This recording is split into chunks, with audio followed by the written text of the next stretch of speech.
we're certainly living in an era of unprecedented change where there is a convergence of geopolitical, social, economic, and technological factors of such consequence that we frankly need to rethink our acceptance of the current education system and that status quo.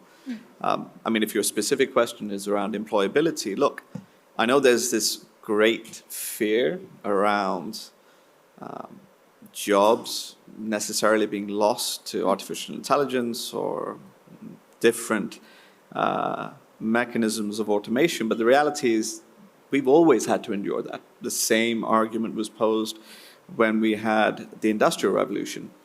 In reality, look, our focus, at least as far as we think about our students, is their ability to be able to, one, be always learning, so the ability to be able to sustain their curiosity, their love for learning, and frankly, their ability to find clarity and connection in complexity should enable them to still be employable as we see the future ahead. Selva? Yeah, thank you for having us here. And I think our view on this is humans will always adopt whatever happens in this world. But the challenge perhaps is the education is evolving whilst the changes are very much a revolution at the moment with technology and pace. But I think we are an optimist. I think humans have always, for centuries, evolved. And therefore, we will find ways. There are leaders in the education sector, the governments, they will all respond. And I think we just need to be optimistic and keep going every day. And therefore, the world will be a better place. So, and we believe in the lifelong learning. And therefore, I just think it'll be fine. And I think the more we think positively, the world become positive. Rather than, yes, there will be challenges, but that's life. We will talk about optimism and the reality versus expectations. Yes. But Javier, do you have anything to add? Look, I think you should always have high expectations in anything you do. You aim at the sky, but sometimes it takes time to get there, and you just need to keep going every day. And there is no magic bullet for success. So sometimes doing the boring things over and over again every day that gets you over the line. So therefore, I think we just need to sort of keep working at it, and then the sky will clear. Let me add maybe a pessimistic note to make this conversation probably somewhat more interesting. And I would be concerned about the capacity of modern education systems to provide the type of skills that are actually in the realm that technological progress is not destroying. So AI is very good with intellectual skills. And modern education systems are exactly focused on those, and they have evolved to make us good on those, right? And all the other set of skills that involve intuition, physical coordination even, are still being protected. I'm thinking about how to become a good cook, how to iron well your shirt. I had to iron this shirt and it took me 30 minutes, and AI is no longer, or in any reasonable future, able to do that. Those skills are not very well suited, or the education system is not very well suited to do that. So something that I think we should consider in terms of institutional design is how we develop practices that move us in that direction. And the past has evidence of something like that, right? So the apprenticeship system, for instance, is very good at those type of things, right? But if you think about universities, they're not exactly structured following those type of practices. So that would be the type of concern that I would have. Lisa? Well, the perspective that I bring here is an obsession not only with my kids' education, as most parents are, but as the co-founder of the largest peer-to-peer learning platform for civil servants. And I think it's really important we think about how the people who run our countries learn how to learn, and if they're successful. There's a $1.7 trillion productivity gap if we can improve the productivity of our public servants. So we get to 160 countries, 40 million plugged in. We get to see a lot of data on this. And in the rise of AI, while we're seeing slower adaptation and adoption to AI, what we're seeing more is a bit of a surge in wanting to know the leadership skills.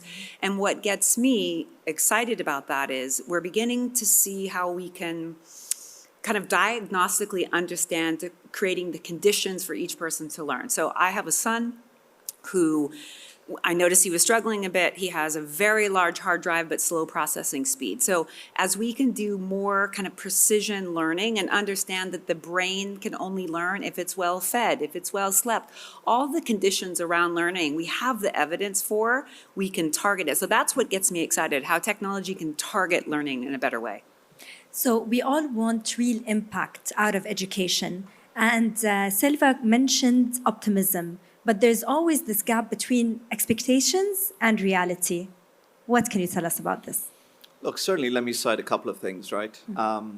Obviously, I think we'd all be agreed that curriculum provision, given the age that we're living in, needs to be sort of future focused and future relevant to every learner. And yet, as I certainly speaking from a K-12 perspective, there is an unacceptable lag in the time that it takes innovation in industry to reach our classrooms. So simple example, let's take Python. Programming software language, coding language, developed probably in the late 80s. Before it was being taught and assessed in our schools was 25 years later. Right? Add to the fact that for thousands of years, education has been fixated with testing the quality of an answer. Yeah. The reality is that knowledge recall is going to become ubiquitous, easy to access, essentially free. So we fundamentally need to change the way in which our assessment systems are evolving. So frankly, they need to test the quality of the questions that a student is posing rather than necessarily their answers. Absolutely. And there are a lot of challenges for assessment, right?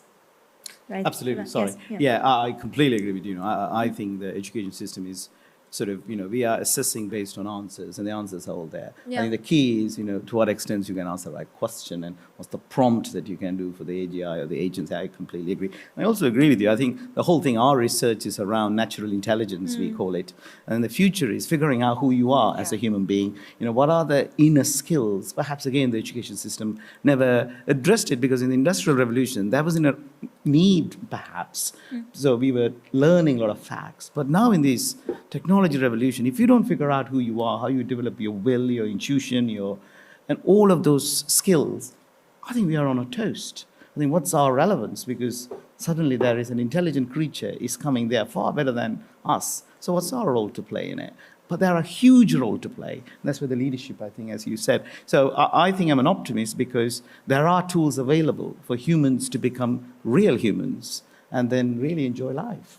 And I'm sure it'll happen.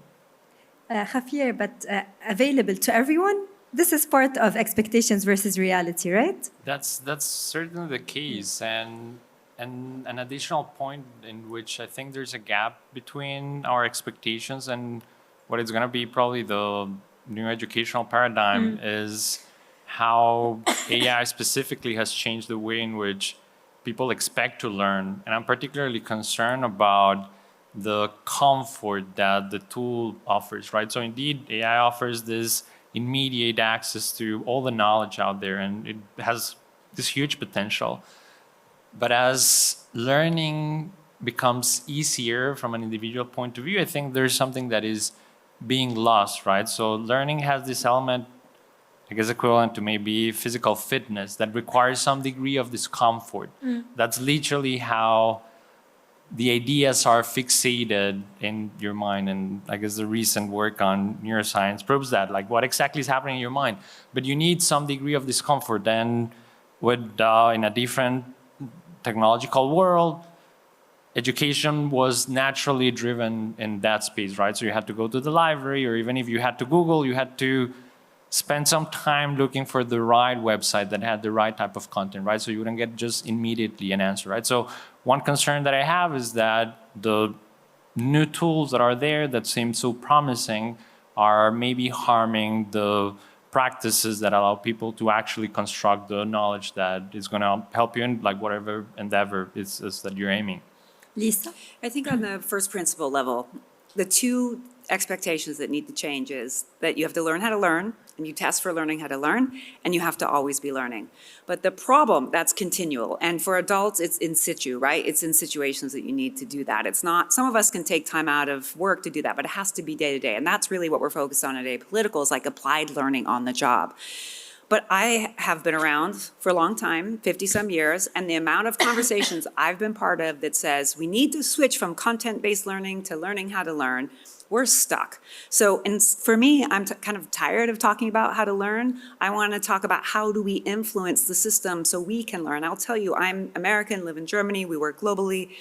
And kids graduating from high school have been sold a false bill of goods in the United States that if they get a university degree, it's one and done and they'll be well. They're not well. So what are they doing?